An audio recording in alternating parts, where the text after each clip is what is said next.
Hello everyone, welcome to Authentic Forensic Medicine.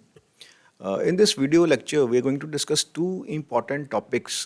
The first is summon and the conduct money. These are two important topics which commonly are asked as short answer questions and Viva questions, and MCQs also come from this topic. So let's start today's PowerPoint. The first topic is summons or subpoena. Now what is a summon? Now, basically, what happens when there is a case going in a court? It may be a civil case or it may be a criminal case. And lawyers, they present their case in front of the judge, and the court decides that there is some person who needs to be called to court. He needs to be brought to court to give evidence. His witness may be important for that case. Now, to bring him to the courts, to bring him as a witness, courts issue a written document, which is called summon. This written document is called summon. And this written document through the police is sent to this person who is witness, and this document has legal powers. That it is legally bound now. Once the summon has been received, that person has to come to the court to give a witness. If it does not come, the courts have the power to punish this person. So it's a legal document and it compels the person to come to the court for giving an evidence. So the standard definition is subpoena is a document compelling the attendance of witness. So the power to compel is there under penalty. That means if the person does not come, refuses to attend the summon, can be punished by the courts. And a particular day, time and place is fixed, and he has to come and give the witness, to give evidence in such cases.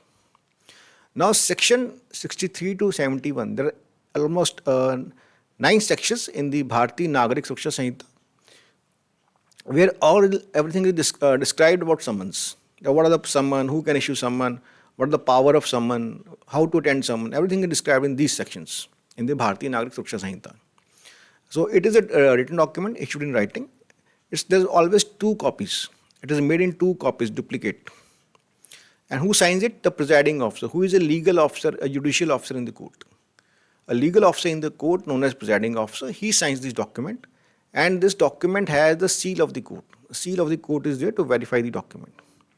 Now the court gives this document to the concerned police officer of the particular police station, and this police officer goes to the address of the witness and gives 1 copy to the witness. And on the other copy takes the sign of the witness that he received the summon, which is not an acknowledgement of the receipt. So I'm just showing you the example of a summon. This is one example of a summon. The summon number is written here on the top. Name of the court is there. Who is being summoned, that is also there. And name of the person being summoned. I've hidden that name. It's a confidential document. I cannot show the name. I've hidden it. The address of the person is there. Even the legal sections are mentioned under which the person is being summoned. Whichever sections are being applied by the courts, they are also mentioned. Stamp of the court is there. Signature of the presiding officer, legal officer are there.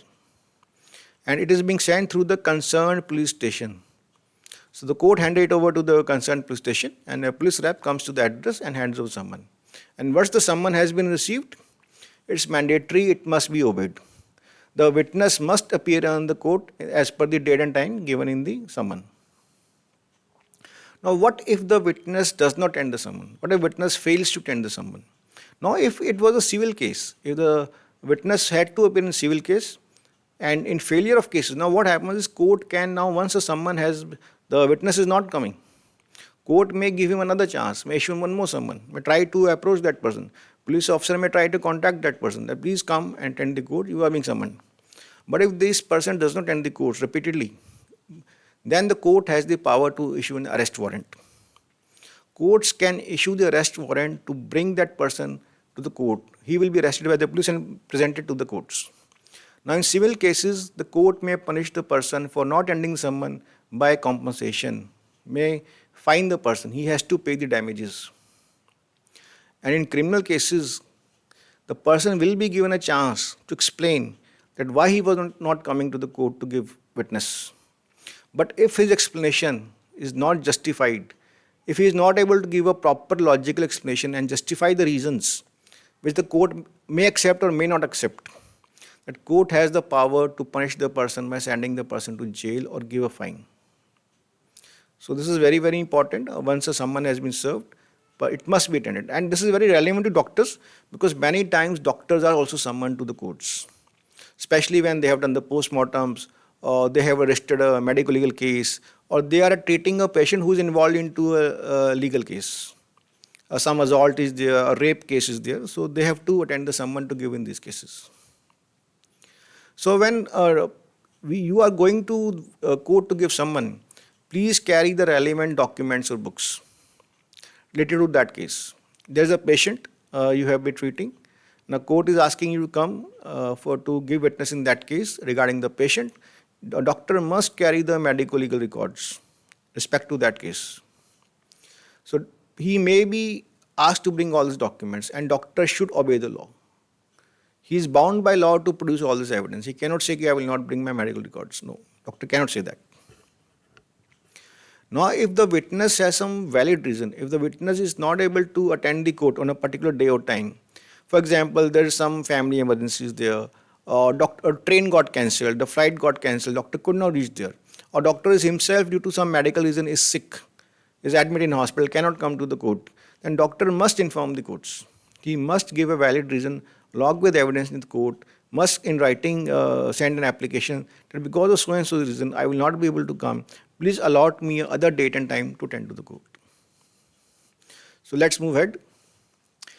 Now, what if doctor receives two summons from two different courts? Doctor receives two summons from different courts to attend the court on same day. Now what to do? Now in this case, there are some rules, very clear rules about that. Now for example, if doctor receives summon from a criminal court and one summon from a civil court and for the same day, then doctor must give the priority to criminal court. Then because criminal courts are considered higher than the civil courts, a criminal matter is more serious than the civil matter. Justice must happen in criminal courts. It is given priority. So doctor must attend the criminal court first and inform the civil court that he has received two summons, he is attending the criminal court and must inform the civil court. Now, if someone is from two courts and one court is higher and one court is lower, for example, doctor receives a summon from high court and one summon from the district court. So definitely now higher court is higher, so doctor must attend the summon from high court first. Whichever is the senior court, that summon must be attended and the lower court must be informed. He must attend the higher court and inform the lower court. If a doctor is receiving summons or any witnessing two summons for the same date and time from two courts of same level, which are in seniority same and they may both be criminal courts or both the civil courts, then whichever summon was received first should be given priority. So whichever summon was received first should be given priority and doctor must inform the other court. So in matters of one summon from criminal court and civil, criminal court has to be given priority. When two summons are from two courts, one is higher and lower, the higher court has to be given a priority. If two summons from same kind of courts, then whichever summon was received first must be given priority. So these are the rules of summon. Now summon can be of two types. One is subpoena ducis tacitatum. Now subpoena ducis tacitatum, these are Latin words which we may find difficult to pronounce. They are not in English. In this type of summon, doctor is required to bring any medical document related to that case. Or if you are not a doctor, a normal witness in Adigan, any document you have relevant to that case, you must produce them in court as evidence. For example, in medical cases, you have a postmortem report or you have the medical report, you must bring to the court. The summon specifically specifies that about this. Now, other is subpoena ad testificandum. In this, doctor has to come and testify before the courts. The purpose of the summon is that they want to ask doctor a few questions and doctor must answer those questions.